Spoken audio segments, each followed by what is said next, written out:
Hello, everyone, and welcome back to Cup of Tea. This is episode 10, and today I've got a great guest. I told her as soon as she came on, I said, I feel like I'm sitting with a celebrity right now, virtually at least.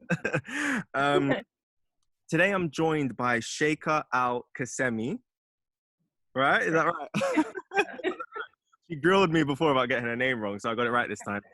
Um, I'm just going to straight away hand it off to Shaikha to talk a little bit about herself.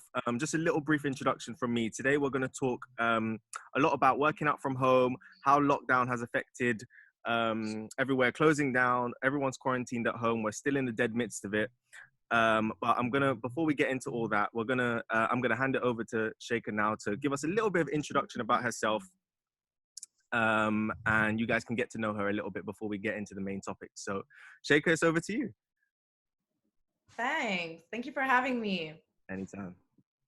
So my name is Shaikha Al Qassemi. I'm 31 years old. I'm born and raised in the United Arab Emirates. I'm from a city called Sharjah. It's a very art, cultural, and educational city. I studied in an American school. I think it was American. Yeah, it was an American private school. And I couldn't really place your accent. I couldn't.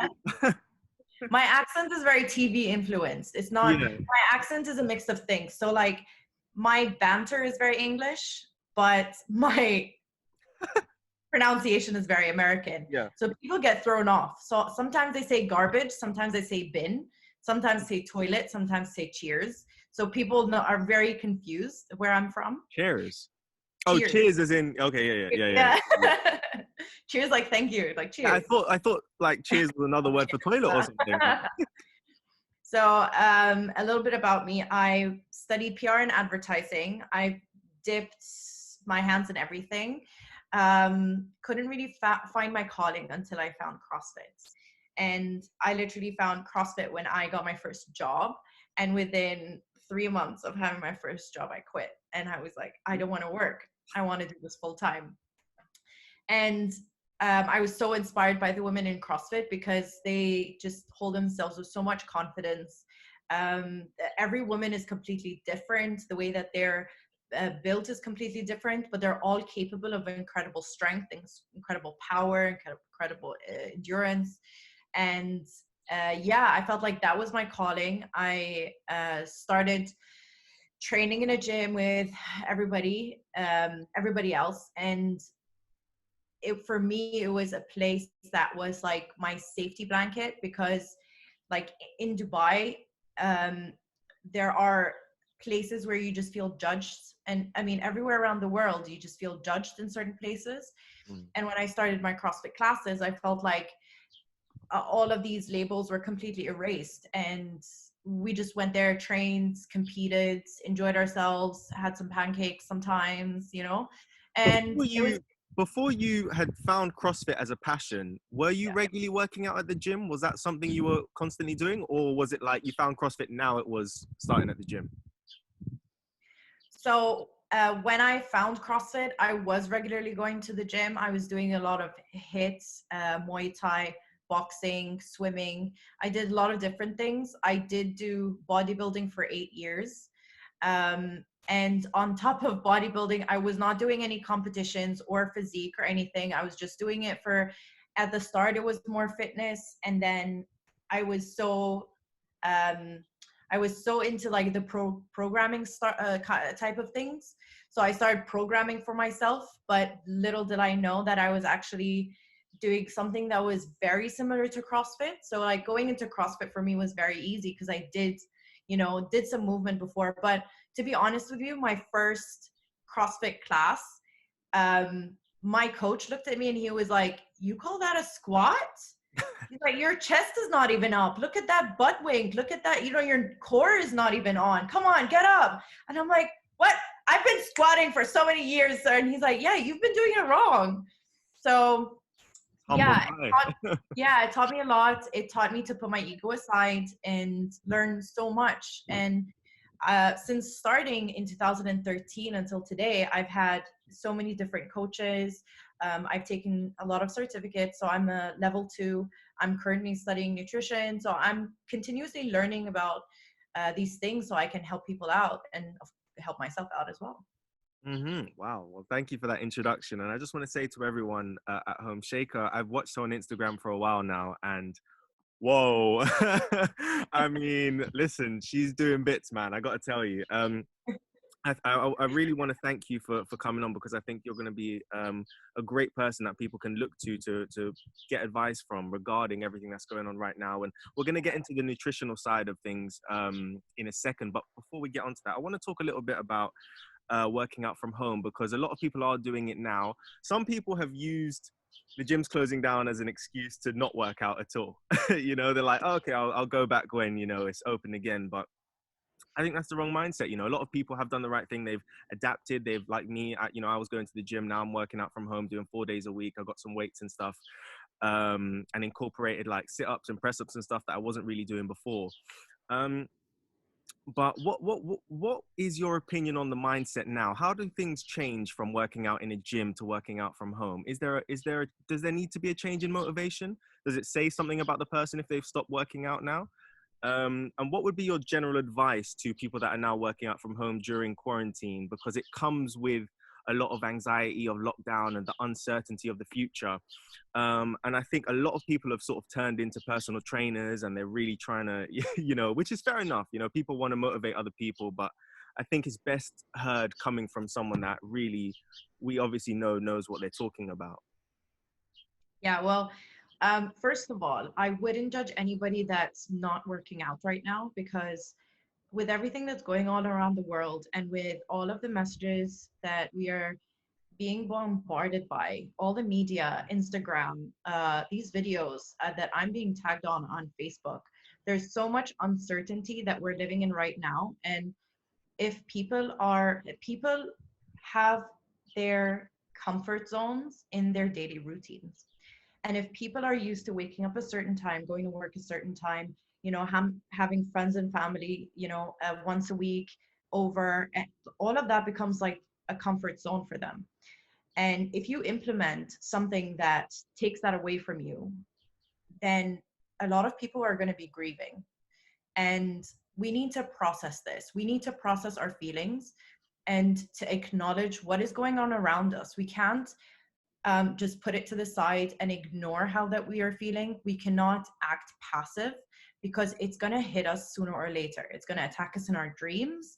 It's going to hit us in a very karmic way that we don't understand, and we might just have like this shock. So I would say, whoever is going through whatever that they're going through, you have every right to go through whatever you're going through. For me, it was easy because being in Spain, I'm not really social because I don't know many people here. Of course, I do miss the gym. I do miss seeing people in the gym and having people around me. But at the same time, my comfort zone was being at home, because this is my home, you know, and I had to build my home and build my safety net.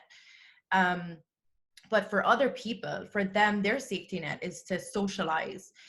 And now being with yourself, you have to face yourself, and you have to face all sides of yourself, regardless if that's fear or anger, frustration, depression, anxiety, sadness, fear, doubt, self-doubt, and all the thoughts that are going in your head are going to affect everything, the way that you're living your day. So I would say, be aware of your feelings, be aware of the thoughts in your head. Make sure that you choose what you're exposed to. Don't mindlessly scroll through Instagram, mindlessly click on links. I've unfollowed a lot of people, I've blocked a lot of people, I've muted a lot of people, because I'm sick and tired of seeing things that would stress me out that's not really relative to how I need to live right now. And picking and choosing what's relevant to you is really important, because there's no room for stress right now. There's so many things. The economy is crashing, people are losing jobs, people are not making money. So we can't really add more stress to the stress that we're already experiencing right now. That's what I would say. That's what I would advise people. If you do want to focus on your health and fitness, the two things that I ask you to do is acknowledge what your body is capable of.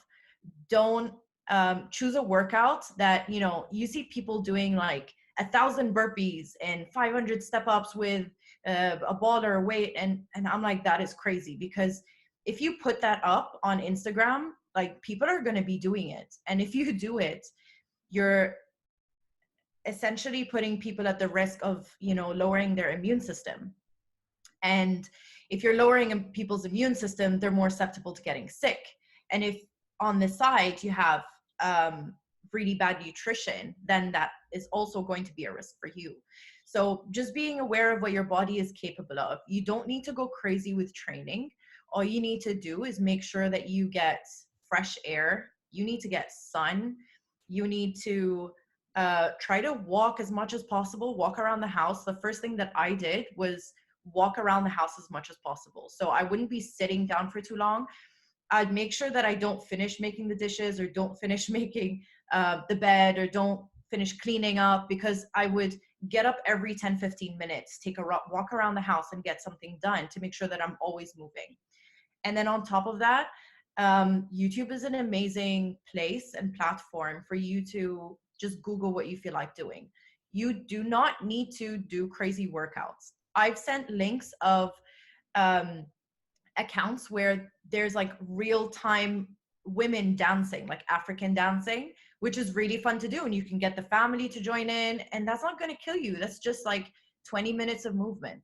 Same thing with yoga, same thing with Pilates. Do something that is just going to get your blood moving, Yeah. and not going to kill you.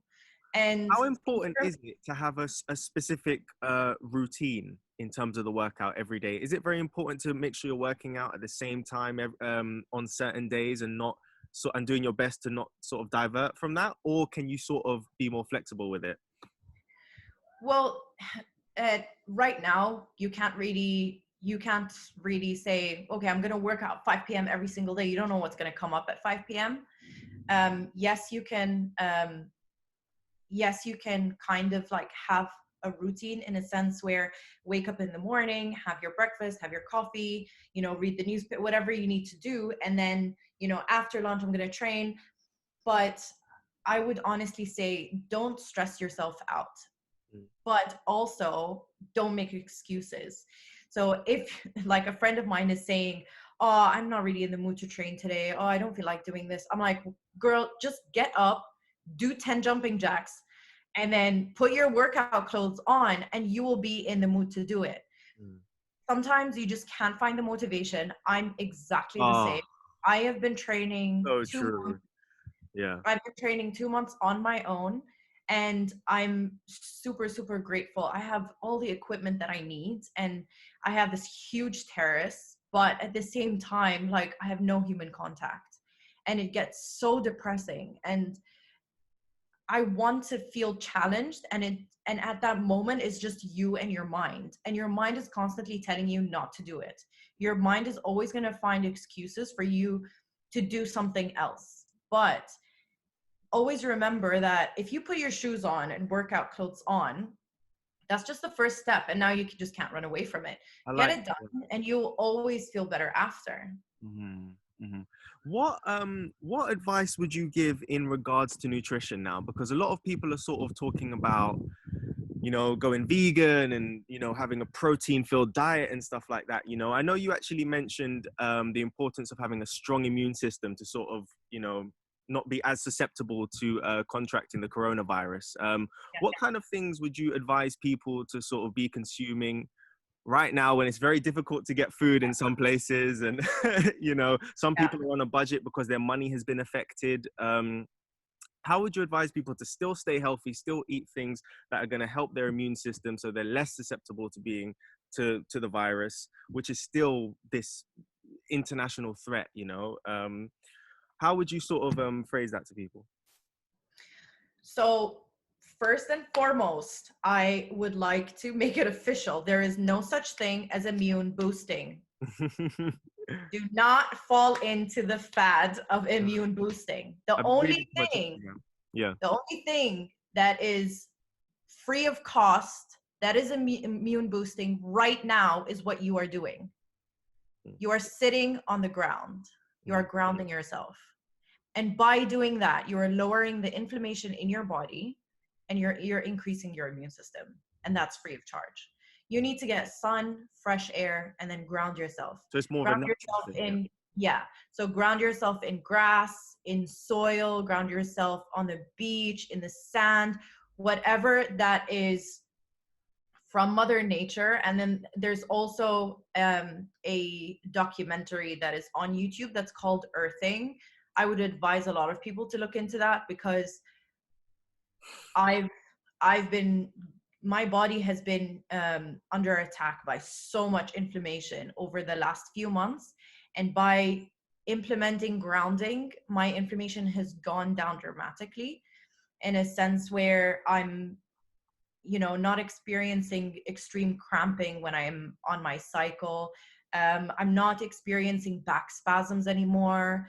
Wow. So something that is free of charge, you need vitamin D from the sun, you need fresh air, because the only thing that is going to get your immune system strong is to expose yourself to fresh air, to expose yourself to everything that is surrounding you, to build the inside of you. That is 2. And 3 is grounding yourself. And then in terms of nutrition, make sure that whatever that you're picking up and putting into your system has, has very simple ingredients. If you look at the back of the nutrition facts of anything that you pick up, if you don't understand what any of it means, don't put it in your system. That's 1. And then 2, avoid really fatty foods and sugary foods. You can indulge yourself. I made cookies and I had 10 of them the other day. It's okay. You can enjoy yourself every now and then. I bought chicken nuggets and I had chicken nuggets last night, with ramen, and, and I had like 20 grams of fat more than I was supposed to. And it's okay. As long as you're balancing that out with movement and training, it's okay to consume food. Just make sure that it's wholesome, nutritious, and real food. So like, you don't need to buy anything that is, everybody has access to supermarkets now, right? In the UK. So you don't necessarily need to, buy in bulk. Make sure that you buy everything fresh. Make sure that it has the least amount of ingredients if you're buying anything that is processed. So if you're buying like a can of beans, just make sure there's no xylitol, I don't know what anything that is chemical. Anything you can't read properly.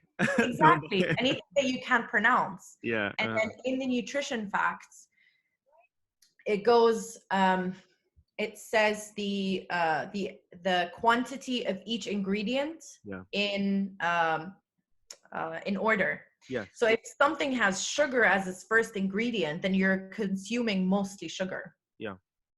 So people just have to be aware of that. And then also, if you're not moving as much, if you're in bed all day, or if you're Netflixing all day, then you're not burning much calories. So you shouldn't be having, bacon and eggs and black pudding and beans for breakfast, plus having a pizza for lunch, and then having something, fish and chips for dinner. It's just being aware of how much you're burning as opposed to how much you're putting into your body. And then also, I would recommend people to please stay hydrated. You really, really need to stay hydrated. We do get into this habit where when we're sitting down and not really moving much, not sweating much, we don't necessarily feel thirsty, but drinking enough water, you'll be able to detox whatever that needs to be detoxed in your body,